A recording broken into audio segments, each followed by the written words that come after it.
Good morning students. આજે આપણે article 2.2 conductor in an electrostatic field study કરશું.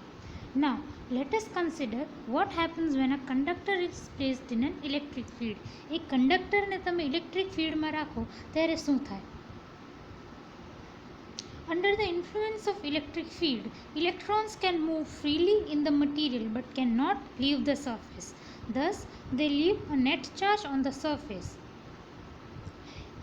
જ્યારે તમે કોઈ કંડક્ટરને ઇલેક્ટ્રિક ફિલ્ડમાં રાખો તો એ મટીરિયલના જે ઇલેક્ટ્રોન્સ હોય ને ઇલેક્ટ્રોન્સ એ અંદર ફ્રીલી મૂવ કરી શકે. મટીરિયલની અંદર તમારા કંડક્ટરની અંદર ઇલેક્ટ્રોન્સ ફ્રીલી મૂવ કરી શકે જ્યારે તમે એ કંડક્ટરને ઇલેક્ટ્રિક ફિલ્ડમાં નાખો.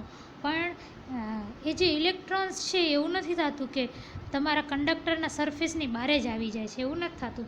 સો under the influence of electric field, electrons can move freely in the material but cannot leave the surface.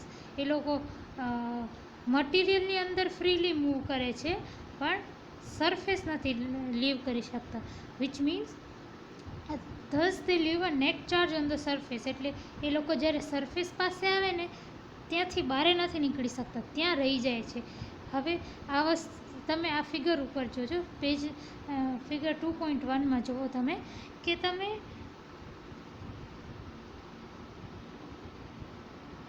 એક કંડક્ટર લીધેલું છે. આ એક કંડક્ટર છે, આવી રીતે કંડક્ટર છે અને ઇલેક્ટ્રિક ફિલ્ડમાં તમે એને રાખ્યું છે. ઇલેક્ટ્રિક ફિલ્ડ કઈ ડાયરેક્શનમાં છે?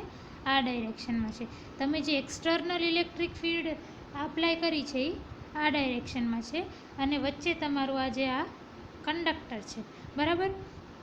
હવે કંડક્ટરની અંદર અમુક ચાર્જીસ હશે, કંડક્ટરની અંદર ચાર્જીસ હશે, બરાબર, કાંઈક ચાર્જીસ હશે આની અંદર. હવે તમને ખબર છે કે કંડક્ટરને તમે ઇલેક્ટ્રિક ફિલ્ડમાં રાખો તો ઇલેક્ટ્રોન્સ કેન ફ્રીલી મૂવ, બરાબર. અને તમને એ પણ ખબર છે કે પોઝિટિવ આયન્સને ઇલેક્ટ્રિક ફિલ્ડની ડાયરેક્શનમાં ફોર્સ લાગે અને ઇલેક્ટ્રોન્સને જે છે ઇલેક્ટ્રિક ફિલ્ડની ડાયરેક્શનના ઓપોઝિટ ડાયરેક્શનમાં ફોર્સ લાગે. કોઈ પણ તમે ઇલેક્ટ્રિક ફિલ્ડ લો અને એમાં એક પોઝિટિવ આયન નાખો તો પોઝિટિવ આયનને ફોર્સ લાગે ને કઈ ડાયરેક્શનમાં ફોર્સ લાગે? એ ડાયરેક્શનમાં જે ડાયરેક્શનમાં તમારી ઇલેક્ટ્રિક ફિલ્ડ હોય. અને ઇલેક્ટ્રોનને કઈ ડાયરેક્શનમાં ફોર્સ લાગે? ઇલેક્ટ્રોનને લાગે તમારી ઇલેક્ટ્રિક ફિલ્ડ જે ડાયરેક્શનમાં હોય એનાથી ઉલટી ડાયરેક્શનમાં ફોર્સ લાગે. તો ધારો કે તમારી એક્સટર્નલ ઇલેક્ટ્રિક ફિલ્ડ આવી છે, જો તમારી એક્સટર્નલ ઇલેક્ટ્રિક ફિલ્ડ આ બાજુ છે, ઇલેક્ટ્રિક ફિલ્ડની ડાયરેક્શન કેવી હોય? Positive to negative. તો તમારી ઇલેક્ટ્રિક ફિલ્ડ જે બારે છે, એક્સટર્નલ ઇલેક્ટ્રિક ફિલ્ડ એટલે બહારની ઇલેક્ટ્રિક ફિલ્ડ, તો એક્સટર્નલ ઇલેક્ટ્રિક ફિલ્ડ તમારી કેવી છે? આવી. કંડક્ટરના આ પ્લેટ ઉપર પોઝિટિવ અને આ પ્લેટ ઉપર નેગેટિવ, બારેની સાઈડ. તો તમારી ઇલેક્ટ્રિક ફિલ્ડ બારેની સાઈડ કેવી હશે? આ સાઈડ હશે.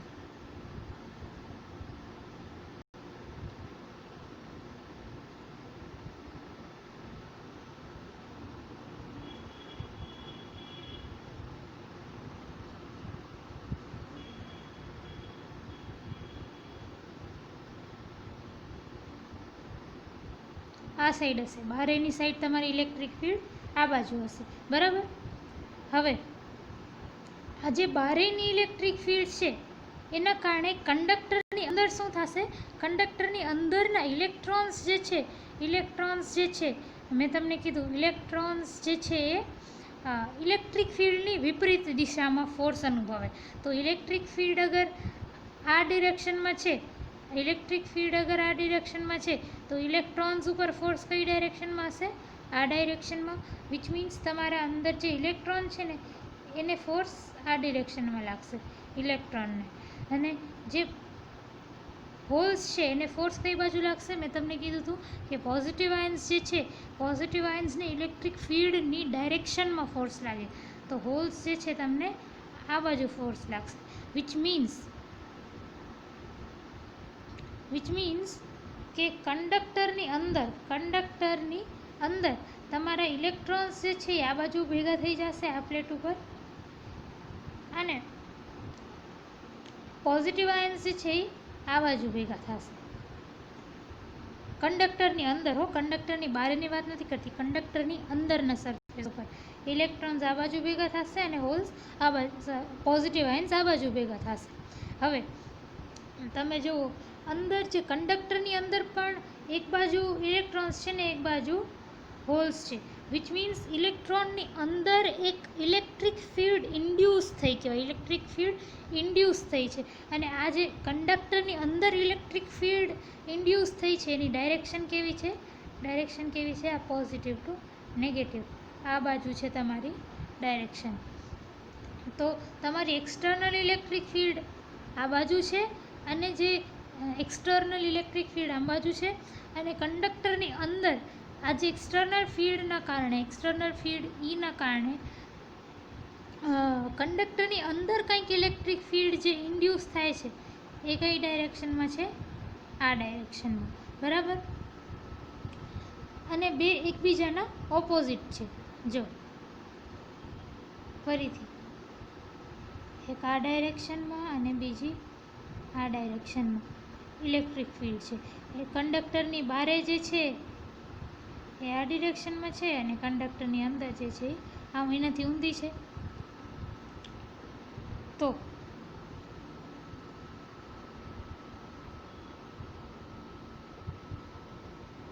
the charges thus induced on surface generate a field inside conductor which is in direction opposite to the external field. એટલે તમારા જે કંડક્ટરની અંદર મેં તમને જે રીતે કીધું, કંડક્ટરની અંદર તમારા કંઈક ચાર્જીસ ઇન્ડ્યુસ થાય છે. આ રીતે તમને મેં કીધું કે આ બાજુ ઇલેક્ટ્રોન્સ ને આ બાજુ હોલ્સ. તો આ રીતે તમારા કંઈક ચાર્જીસ ઇન્ડ્યુસ થાય છે અને એ જે ચાર્જીસ અંદર ઇન્ડ્યુસ થાય છે ને કંડક્ટરની અંદર એ તમારી જે ઇલેક્ટ્રિક ફિલ્ડ અંદર એવી ઇન્ડ્યુસ કરશે, કંડક્ટરની અંદર એક ઇલેક્ટ્રિક ફિલ્ડ એવી ઇન્ડ્યુસ કરશે કે જે ઇલેક્ટ્રિક ફિલ્ડની ડાયરેક્શનના ઓપોઝિટ હોય, in a direction opposite to the electric field. External field છે, એક્સટર્નલ ફિલ્ડ છે જે બહારની ફિલ્ડ છે એના કરતાં ઓપોઝિટ ડાયરેક્શનમાં એક ફિલ્ડ જે છે એ કંડક્ટરની અંદર ઇન્ડ્યુસ થશે.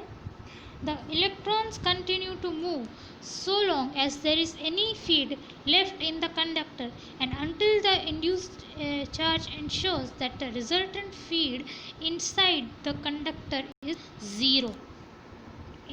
આ જો resultant field inside the conductor is zero, આ પોઈન્ટ ઉપર ધ્યાન રાખજો. તો એક્સટર્નલ ફિલ્ડ જે છે તમારી આ ડાયરેક્શનમાં છે અને ઇન્ટરનલ જે ઇન્ડ્યુસ્ડ ફિલ્ડ છે કંડક્ટરની અંદર એ આ ડાયરેક્શનમાં છે. તો બંને જે છે એ એકબીજાને ઓપોઝ કરે છે, વિચ મીન્સ કે કંડક્ટરની અંદર કોઈ ઇલેક્ટ્રિક ફિલ્ડ ન હોય, કંડક્ટરની અંદર ઇલેક્ટ્રિક ફિલ્ડ ઝીરો હોય, કંડક્ટરની અંદર ઇલેક્ટ્રિક ફિલ્ડ ઝીરો હોય. કારણ કે કંઈક ઇલેક્ટ્રિક ફિલ્ડ બહાર છે એટલી જ ઇલેક્ટ્રિક ફિલ્ડ જે છે અંદર પ્રોડ્યુસ થાય છે એની ઊંધી ડાયરેક્શનમાં. તો ટોટલ ઇલેક્ટ્રિક ફિલ્ડ કેટલી હશે? ઝીરો હશે, વિચ મીન્સ કે there is no field inside the conductor. કોઈ પણ કંડક્ટર જે હોય ને એની અંદર ઇલેક્ટ્રિક ફિલ્ડ ન હોય, કંડક્ટરની બોડીની અંદર ઇલેક્ટ્રિક ફિલ્ડ ઝીરો હોય. So no electric field E can exist within the body of conductor. So capital E is 0. એટલે કે કોઈ પણ કંડક્ટરની બોડીના અંદર, વિધિન ધ બોડી, કંડક્ટરની જે બોડી છે એની અંદર કોઈ પણ ઇલેક્ટ્રિક ફિલ્ડ, ઇલેક્ટ્રોસ્ટેટિક ફિલ્ડ ન હોઈ શકે. હવે અગર તમે બારે હો અને તમારે વીજળી પડે ને તો તમે શું કરી શકો ખબર છે? ગાડીની અંદર ઘૂસી જવાનું. ગાડી છે ને મેટલની બનેલી હોય અને મેટલ ઇઝ અ કંડક્ટર, બરાબર? તો ગાડીની અંદર જે છે બારે જ વીજળી પડે છે અને ચાર્જીસ છે તો પણ તમારી જે ગાડી છે ને એની અંદર કાંઈ ઇલેક્ટ્રિક ફિલ્ડ નહીં હોય એટલે તમે વીજળીથી બચી જશો. એની જગ્યાએ અગર તમે કોઈ ઝાડની નીચે જઈને ઊભા હશો, ઝાડની નીચે જઈને ઊભા રહી જશો તો તમને કરંટ લાગી શકે. પણ તમે લોકો ગાડીની અંદર જઈને બેસી જાઓ ને તો તમે એ વીજળીથી બચી શકો. હવે તમને ખબર છે કે E is equal two -del phi. આ તમને ખબર છે કે electric field is a negative gradient of potential. તો અગર E 0 હોય તો -del phi એ 0 હોય. હવે del phi 0 એટલે શું? del phi એટલે del by del r of phi, એટલે કે ડિફરન્સિએશન ઓફ phi. બરાબર. અગર ડિફરન્સિએશન ઓફ સમથિંગ 0 હોય, અગર ડિફરન્સિએશન કોઈ વસ્તુનું ડિફરન્સિએશન 0 હોય તો એનો મતલબ શું કે એ વેલ્યુ કોન્સ્ટન્ટ છે. કોઈ પણ કોન્સ્ટન્ટનું તમે ડિફરન્સિએશન કરો તો એ 0 આવે. વિચ મીન્સ અગર del phi 0 છે, અગર del phi by del r, આ del phi by del r અગર 0 છે એનો મતલબ શું કે phi તમારું કોન્સ્ટન્ટ છે. વિચ મીન્સ તમારું પોટેન્શિયલ આખા સરફેસ ઉપર કોન્સ્ટન્ટ છે. બરાબર. એને ઇક્વિપોટેન્શિયલ સરફેસ કહેવાય. ઇક્વિપોટેન્શિયલ સરફેસ એટલે શું? જેમાં પોટેન્શિયલ કોન્સ્ટન્ટ હોય. જો conductor is an equipotential region where potential does not vary. એટલે જે તમારો પોટેન્શિયલ કોન્સ્ટન્ટ રહે છે, પોટેન્શિયલ વેરી નથી કરતો, પોટેન્શિયલ કોન્સ્ટન્ટ રહે છે. વિચ મીન્સ પોટેન્શિયલ વેરી નથી કરતો. પોટેન્શિયલ બધા પોઈન્ટ ઉપર ઇક્વલ છે, ઇક્વલ છે, એટલે એને ઇક્વિપોટેન્શિયલ રીજન કહેવાય. So conductor is an equipotential region. હવે આપણે છે ને ઇલેક્ટ્રોસ્ટેટિક્સનો આ રૂલ છે del dot E is equal two 0. આ આપણે લાસ્ટ સેમેસ્ટરમાં જોયું હતું, સેકન્ડ સેમેસ્ટરમાં del dot E is equal two 0. નાવ આપણે ખબર છે કે E ઇઝ ઇક્વલ ટુ 0, તો del dot E also is equal two 0. બરાબર. અને આપણે સેકન્ડ સેમેસ્ટરમાં હું તમને ઇલેક્ટ્રોસ્ટેટિક્સ કરાવતી ત્યારે મેં તમને એ પણ બતાવ્યું હતું કે del dot E is equal two rho by epsilon naught, where rho was the volume charge density. Rho એટલે volume charge density. Volume charge density એટલે શું? Q by V, that is the charges per unit volume inside the surface. તો અગર del dot E is equal to 0 is equal to rho by epsilon naught હોય તો આ રિલેશનમાં તમે જુઓ તો rho પણ 0 હોવો જોઈએ. rho 0 છે એનો મતલબ શું કે વોલ્યુમ ચાર્જ ડેન્સિટી 0 છે. Which means there can be no volume distribution of charges within the conductor. એટલે કંડક્ટરના વોલ્યુમની અંદર, કંડક્ટરની બોડીની અંદર કોઈ વોલ્યુમ ચાર્જ ડિસ્ટ્રીબ્યુશન નહીં રહી શકે. Charges must reside entirely on the surface. તો કોઈ પણ કંડક્ટર હોય ને, કોઈ પણ કંડક્ટરને તમે એક્સટર્નલ ઇલેક્ટ્રિક ફિલ્ડમાં રાખો ને તો વોલ્યુમ ચાર્જ ડિસ્ટ્રીબ્યુશન જરાય ના હોય. વોલ્યુમ એટલે કે બોડીના, જે તમારી બોડી છે, કંડક્ટર બોડી છે, કંડક્ટર બોડીની અંદર કોઈ ચાર્જીસ નહીં હોય. બધા ચાર્જીસ ક્યાં હશે? they must reside entirely on the surface. એટલે બધા ચાર્જીસ તમારા સરફેસની ઉપર હશે. આ પોઈન્ટ બરાબર ધ્યાન રાખજો કે જ્યારે તમે કંડક્ટરને ઇલેક્ટ્રિક ફિલ્ડમાં નાખો ત્યારે બધા ચાર્જીસ જે છે સરફેસ ઉપર આવી જવા જોઈએ. Charges must reside entirely on the surface and there can be no volume charge distribution, which means કે કંડક્ટરના વોલ્યુમની અંદર ચાર્જીસ ના હોઈ શકે, એ બધા સરફેસ ઉપર આવી જાય. Now electric field at the surface of charged conductor. તમારી આર્ટિકલ 2.3 છે.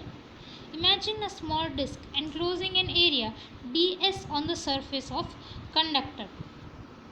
તો તમે ફિગર 2.2 પર જુઓ તો તમારું જે છે આ ક્યુબોઇડ ડ્રો કર્યું છે. ધારો કે આ તમારું કંડક્ટર છે, બરાબર, અને એના ઉપર તમે એક સ્મોલ એરિયા ds કન્સિડર કર્યો છે, બરાબર. હવે if E is the electric field, the flux through the surface outside is E ds. હવે તમને મેં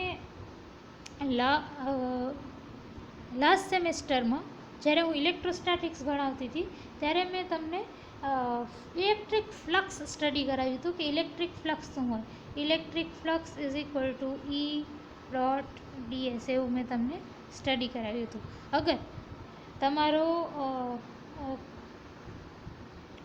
એ તમારી ઇલેક્ટ્રિક ફિલ્ડ છે અને તમારો સરફેસ એરિયા ds છે, તો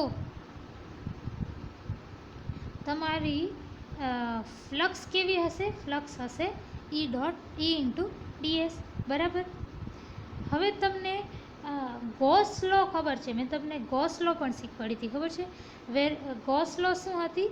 ગોસ લો આપણે કહેતી હતી કે electric flux phi is equal to q by epsilon naught is equal to E dot ds. આ રીતે આપણી એક ગોસ લો હતી. બરાબર. તો ગોસ લો વાપરી છે, ગોસ લો કે E ds is equal to q by epsilon naught, which is nothing but the flux phi. બરાબર. પણ surface charge density is equal to q by ds. હવે surface charge density એટલે શું? surface charge density એટલે charge પર unit area. surface charge density is charge પર unit area. Charge મારો ક્યુ છે અને એરિયા મારો ds છે, તો તમારી સરફેસ ચાર્જ ડેન્સિટી શું થઈ જશે? Sigma is equal to q by ds. ક્યુને સબ્જેક્ટ ઓફ ઇક્વેશન બનાવો તો q is equal to sigma ds.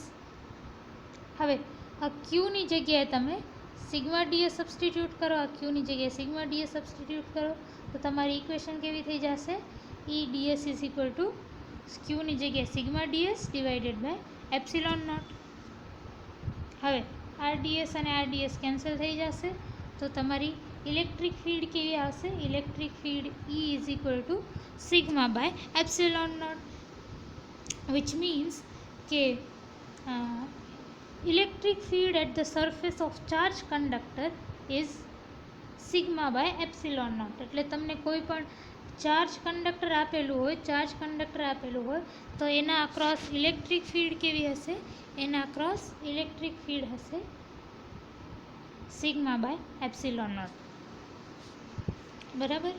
હવે તમારી નેક્સ્ટ ટોપિક છે કેપેસિટર્સ. ના, વોટ ઇઝ અ કેપેસિટર? આપણે 12th સ્ટાન્ડર્ડથી આપણે કેપેસિટર શું છે એ સ્ટડી કરીએ છીએ. Capacitor is a device used four storing energy.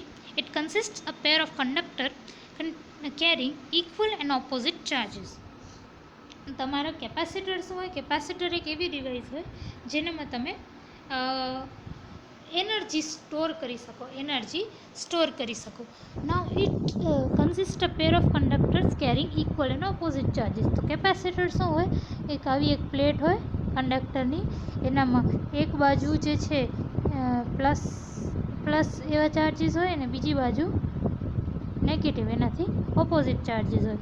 So equal and opposite charges તમારા કંડક્ટર ઉપર હોય.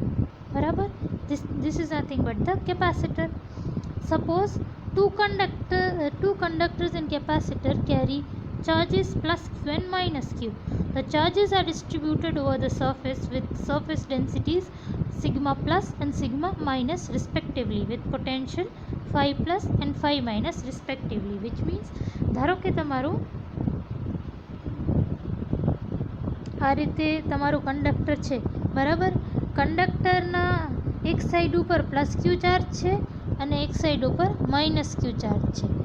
તમે સરફેસ ચાર્જ ડેન્સિટીની વાત કરો તો એક સાઈડ ધારો કે સિગ્મા છે સરફેસ ચાર્જ ડેન્સિટી, એક સાઈડ ધારો કે માઇનસ સિગ્મા છે સરફેસ ચાર્જ ડેન્સિટી. ધારો કે એક સાઈડ કંડક્ટરનો જે છે એ પ્લસ 5 પોટેન્શિયલ ઉપર છે અને બીજી સાઈડ જે છે કંડક્ટરની એ જે છે -5 પોટેન્શિયલ ઉપર છે. બરાબર. potential difference between the conductors is V is +5 plus -5 minus, which means अगर एक साइड तमारी +5 पोटेंशियल है અને एक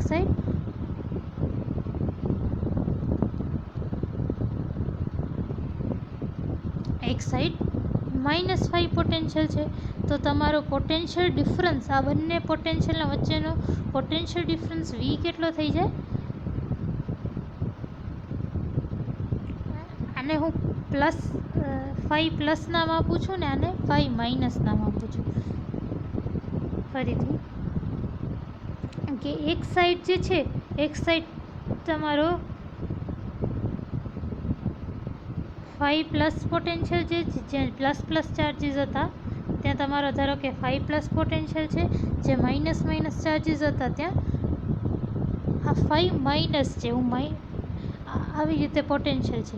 તો આ બંને પોટેન્શિયલનો ડિફરન્સ કેટલો છે? Potential difference between the conductors is 5 plus -5 minus, એને તમે V નામ આપ્યું છે, બરાબર?